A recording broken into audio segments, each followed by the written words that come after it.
Your name, your tribe, and how long you've been masking. My name is Stafford Agee. I've been masking with Black Feather for 10 years. And how long have you been working on this particular suit right here?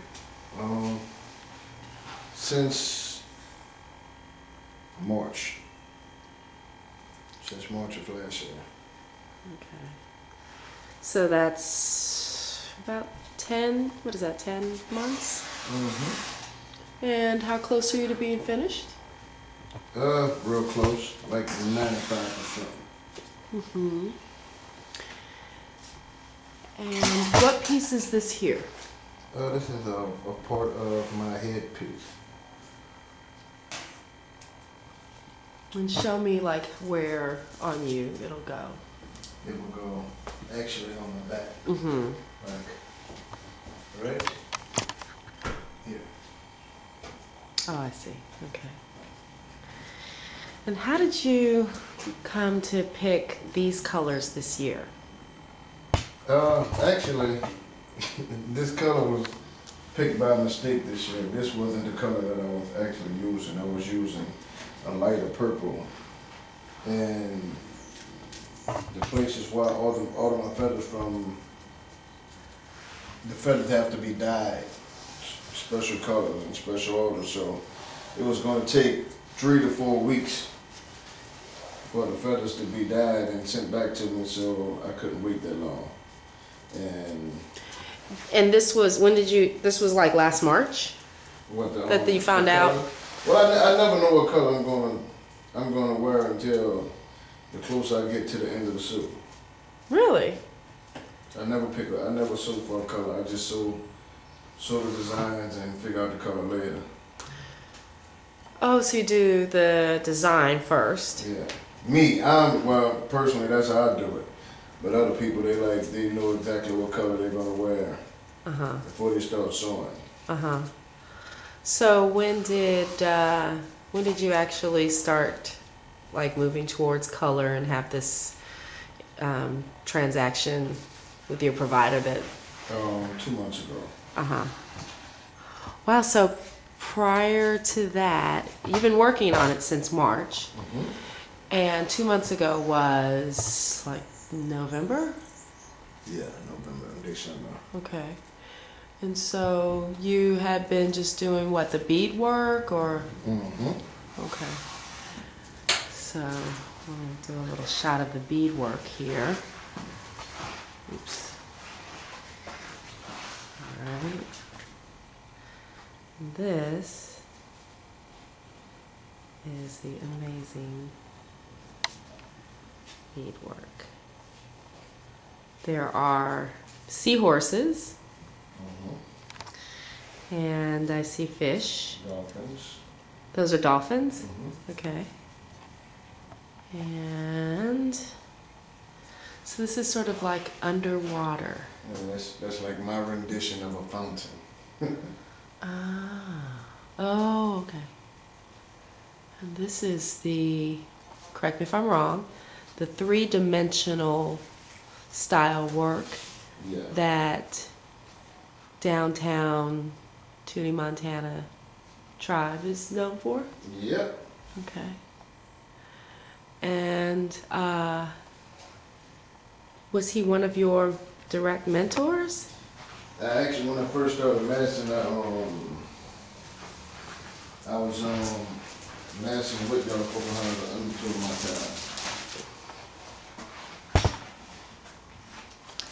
But in Toonie, Montana's the older he got, he stopped doing a lot of walking and going uptown and a lot of places around town. So just going a couple of blocks, it wasn't working for myself. He was just going a couple blocks, staying downtown? Yeah. And so you wanted to go peruse the city in your suit? And so, at what point did you make a change? What year? Actually, I made a change the same year. So that was when? That was just 2011, 2010. Oh, like just last year? Wait. I mean, 2000. I'm tripping. That was in 2000. Okay. So that was how many years after you'd begun masking? That was actually my first year I started masking. Uh-huh.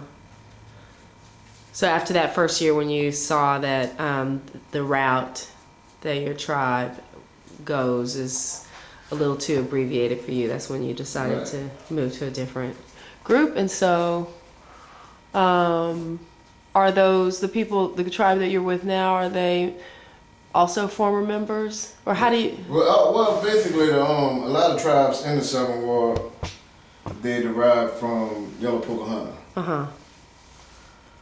And it's just, people are, sometimes you grow out of, everybody got to grow up somewhere, they start somewhere and people started branching off and getting their own tribes and just branching out. Mm-hmm. And so how many people are in your tribe?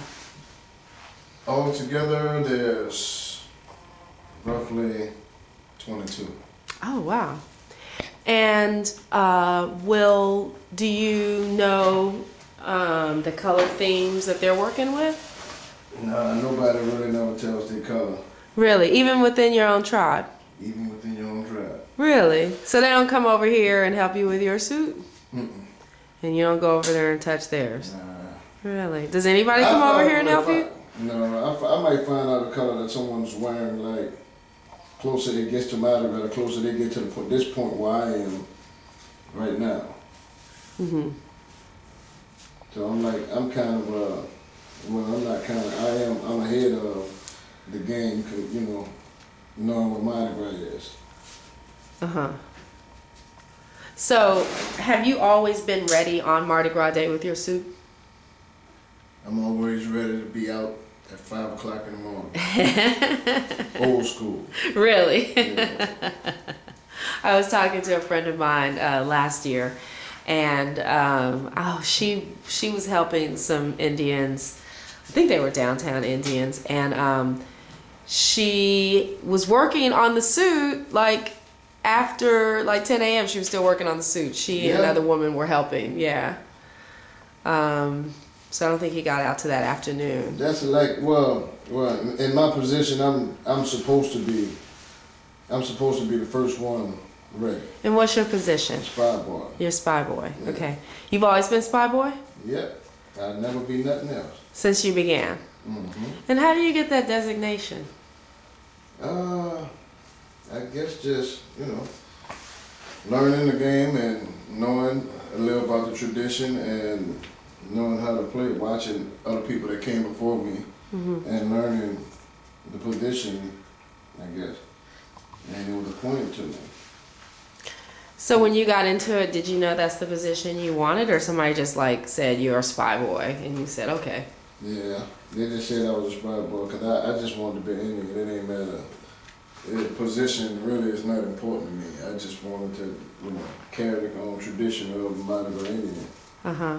And be a part of the culture. Uh-huh. And how did you... So you started in 2000, you said? Mm-hmm. How did you come to know or feel that this was something you wanted to do? Well, I started showing for one of my old band members. He used to mask Wild Man for Yellow Pocahontas on Kenny Terry. Uh-huh. Oh yeah, from the Rebirth Brass Band. Yeah. Uh-huh. And actually Kenny Terry, Glenn Andrews, and A.J. Mallory. They were all masking, and I was helping them out. So I said after sewing with them, I'm like, if I help them sew, I can sit down and sew my own suit. Uh-huh. So every year you would help them get their suits together. Well, it actually was just one year I helped them. I watched them, and I'm like, I just started on my own the next year. Mm-hmm. So, were they in the same tribe? Mm-hmm. Okay. And you're not from the 7th Ward, are you? From the 8th Ward, right? Yep, right around the corner. Grew up in the 8th Ward, New Orleans. Do you think this suit will be ready before Mardi Gras? Early? Yeah, this suit will be ready tomorrow. Oh, wow. Mark the date is, what's the date? This is January 26th, 2011. Wow. This is probably, is this kind of unusual to be ready this early? I mean, are most Mardi Gras Indians? Most Mardi Gras Indians, yeah, is rare. Sewing down to the last, Sewing down to the last wire, but I can't sew like that. I gotta be finished ahead of time because I still gotta work. Mm-hmm. And Mardi Gras is shows pick up, and I gotta go do shows. So right. And for those who, for whatever reason, may not know what your day job is, can you tell the people? My day job consists of, well, it's really my night job. My night job consists of playing trombone for the Rebirth Brass Band. Mm-hmm. My day job consists of one of the assistant band directors at O.Perry Walker. That's right. And I still find time to be finished a month before Mardi Gras. Take note, other Indians. Please take note. This is one of the busiest men masking. So on Mardi Gras Day, I know that because I live in the Treme too, I know that Rebirth is generally pretty busy. Mm-hmm. They traditionally have come back to the neighborhood where a lot of the members grew up and do a second line parade that day. Yeah, they normally under the, like through the Treme area and then parade down up under the bridge. Uh-huh. Everybody but me. Everybody but you, right? And you're one of the founding members? No, I started out playing with Junior Olympia Brass Band. Well, I started out playing with the Bucketman Brass Band and Tamarina Fan. Mm-hmm. Then that's over in the Treme Center. Yeah. Uh-huh. And I started playing with Olympia and Olympia Junior Brass Band. And what year was that? That was in 84. Uh-huh. 84. Uh-huh.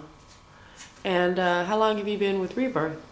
I've been with Rebirth since 87, I think. 87, 88. Uh-huh. Wow, that is, do my math, that is 20, how many years? Something. I think too many numbers you know right now. Modesty. We can say I'm over 21. So, has there ever been a time when you or someone in your tribe came out the door and your colors were close to the colors of somebody else in the tribe? Since y'all don't tell each other. Yeah. There's a little danger, right? No, not really, because what ends up happening is that's what we call running double. And what does that mean? Can't tell you. Well, so how do you resolve it, or does it get resolved? No, we just be in the same color and we end up running double. Uh-huh.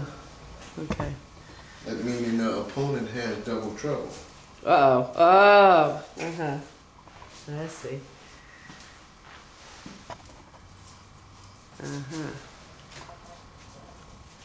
Does you have one son? How many kids do you have?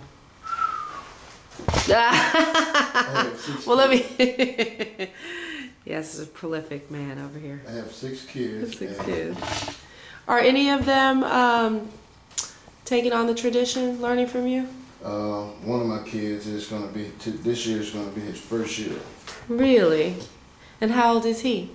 He is 3, 4. And are you making his suit too? Mm-hmm. Oh my gosh. Oh, I forgot to cut off the phone. That's unfortunate.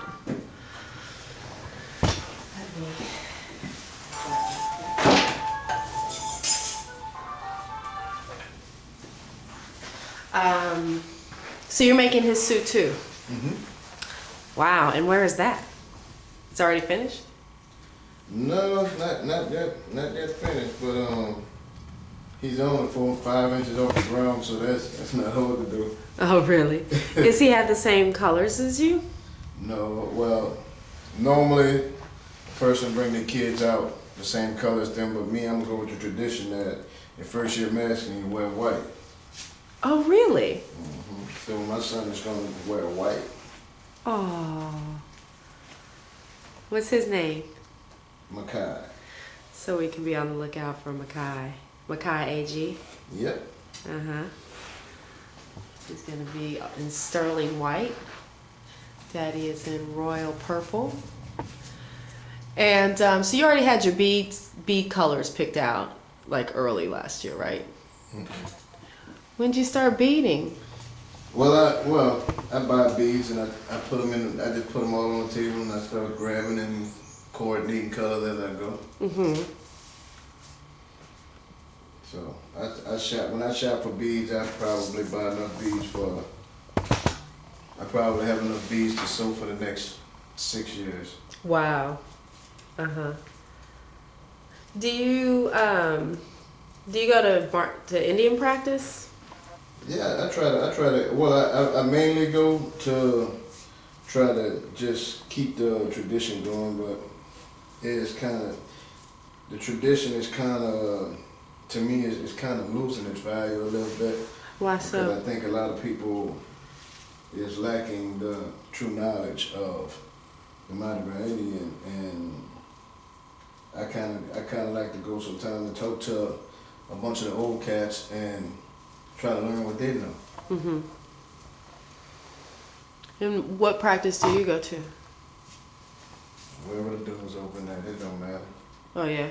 So you don't have like a particular like Honda Wanda or? I go up there behind the Wanda on Martin Luther King and some street. I don't know. That's at Creole Wild West. Mm-hmm. Creole Hunter. Where is that? Anybody that have a practice. Creole Hunter, they started practicing at the Green Room. Oh, okay. And what night do they have practice? Every practice is on Sundays. Sundays after second line. That's it. Uh-huh. Okay. I'm gonna stop right here.